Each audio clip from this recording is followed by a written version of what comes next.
ମାନक सुरक्षा कौटी एठी तो समाज कौन दुनिया कौन जान नथिबा 3 वर्षर छुआ माने भी एठी बलात्कार शिकार होउछंती। निजर मनोरंजन पाई जाइथिबा बेलाभूमि रे भी एठी झियो माने बलात्कार शिकार होउछंती। शिक्षागत अनुजाई हो कि निज परिवार अभाव अनटन पाई हो निज गोड़े निजे छिड़ा हबी 2 पैसा रोजगार करी बहु आशा स्वप्न नहीं बाहर को गोड़ काटी झील मैंने भी एठी बलात्कार शिकार होती। डाक्तर जी आमर द्वितीय भगवान जी आमको मृत्यु मुखर फेरे आनी था जी आमको नुआ जीवन दे था एठी तो लोक मैंने से द्वितीय भगवान डाक्तर को भी मध्य छाड़िलेनी। एठी तो एकुटिया कुआडे जानवाहन रे जीवाको मध्य झील मैंने डरिले जो थे आम गोटे जगार आ गोटे जगह को सुरक्षित पहुँची पारुछु। हेले कौन थिला भूल से झीर जहाँ को विश्वास करी से ऑटो भीतर बसीथिला आ निज स्थान रे पहुँचवाक चाहूला। कॉलेज केते झील पिला मानका द्वारा रेगिंग होउछंती आउ केते शिक्षक जहाँ को आमे बापा माँ परे निजर गुरु बोली मानि थाउ यही शिक्षक सेक्सुअल हारासमेंट करी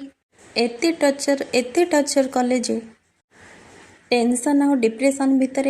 झीटी बहुत काकुति मिनती ही समस्त आगरे बहुत रिक्वेस्ट करिथिला निजर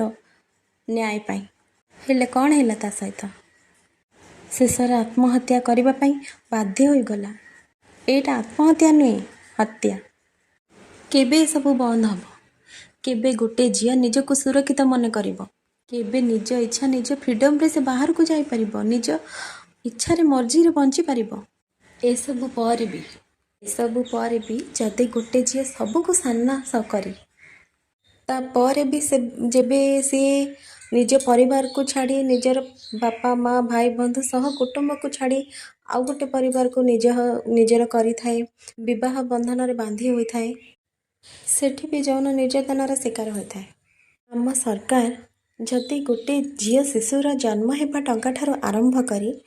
तार पाठपढ़ा पर्यंत शिक्षा अनुष्ठान रे खाइबा पीवा पुस्तक पिंधिबा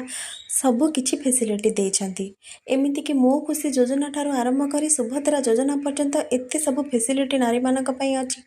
ताहेले नारी माने सुरक्षित काहेकि नुहंती। नारी सबु बेले सम्मानिता जदि आम सम्मान पई एते सब फैसिलिटी सरकार दौरान ताहले आम सुरक्षा पाई भी कार्यानुष्ठान करा जाओ। भगवान मनीष जन्म पर दुर्लभ जन्म देइथंती सत किंतु से भितर लुचि रही केते जण राक्षस गोटे झील उपरे बिताउथिबा निर्यातना बलात्कार धर्षण जौन निर्यातना